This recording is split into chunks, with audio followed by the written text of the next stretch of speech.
استخارہ ایک بہت اچھا کام ہے۔ وہ کیا ہے؟ استخارے کے معنی ہے خیر طلب کرنا، اور اس کی ایک دعا ہے جو اللہ تعالیٰ نے، اللہ کے رسول نے سکھائی ہے صحابہ کو، اور صحابہ یہ کہتے ہیں کہ ہمیں اس طرح یہ دعا اللہ کے رسول نے سکھائی جیسے قرآن سکھایا، یعنی اتنی اہمیت کے ساتھ۔ اس کا مسئلہ کیا ہوتا ہے کہ آپ ایک کام کرنے چلے ہیں، ابھی آپ کا دل جو ہے وہ کچھ تذبذب میں ہے کہ یہ کام ٹھیک ہے یا نہیں ہے، اس کا نتیجہ اچھا ہوگا کہ نہیں ہوگا، یہ بیل منڈے چڑھے گی کہ نہیں چڑھے گی۔ تو اس جو آپ کا جو اندر کا جو تذبذب ہے، اس کو ختم کرنے کے لیے دعا کی جاتی ہے کہ اے اللہ، میں تیرے علم سے خیر چاہتا ہوں، اللہم انی استخیرک بعلمک واستقدرک بقدرتک، اور جو تیری قدرت ہے اسی سے میں چاہتا ہوں کہ مجھے بھی قدرت کچھ حاصل ہو جائے فیصلہ کرنے کی۔ تو اس کے بعد فرماتے ہیں فإنک تعلم ولا اعلم، تو جانتا ہے میں نہیں جانتا، وتقدر ولا اقدر، اور تجھے قدرت حاصل ہے مجھے نہیں حاصل ہے۔ اب آیا اصل، اللہم ان کنت تعلم ان ھذا الامر خیر لی فی دینی و معاشی و عاقبت امری،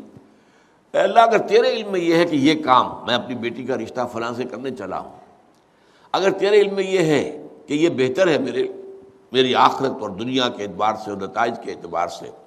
فقدرہ لی، تو پھر اس کو طے کر دے میرے لیے، ویسرہ لی، میرے لیے آسان کر دے، ثم ارضنی بہ، اور پھر مجھے اس پر راضی بھی کر دے۔ وَإِن كُنتَ تَعْلَمُ، اگر تو یہ جانتا ہو، تیرے علم میں یہ ہو، ان ھذا الامر شر لی فی دینی وعاشی وعاقبۃ امری،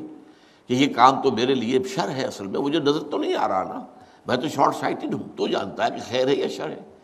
اگر یہ شر ہے تو اسے پھیر دے، مجھ سے دور کر دے، اپنی قدرت سے اس کو ہٹا دے، مجھے اس سے ہٹا دے، اسے مجھ سے ہٹا دے۔ وَاقْدُرْ لِي الْخَيْرَ حَيْثُ كَانَ، اور جہاں سے بھی ہو مجھے خیر عطا فرما، ثُمَّ أَرْضِنِي بِهِ، اور پھر اس پر مجھے راضی بھی کر دے۔ یہ ہے دعائے استخارہ، اللہ تعالیٰ سے فیصلہ چاہنا۔ اس کے بعد اللہ تعالیٰ جو ہے انسان کے دل کو جما دیتا ہے کسی ایک رخ کے اوپر۔ اب اس کی جو باقی ہمارے ہاں جو ہو گئی ہے شکل کہ کوئی خواب میں آئے، کوئی نظر آئے، یہ کوئی استخارے کا حصہ نہیں ہے، یہ اس کے اندر اضافی چیزیں ہیں۔ لیکن یہ ہو سکتا ہے کہ انسان رات کو جو ہے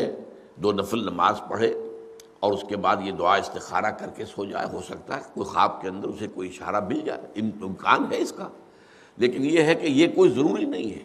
یہ صرف یہ ہے کہ دل کا کسی پہلو پر پھر جم جانا، ٹھک جانا، یہ اس بات کی علامت ہوگی کہ میں نے اللہ سے بات کہی تھی، اللہ نے میرے دل کو اس پر جما دیا ہے، تو یقیناً اس میں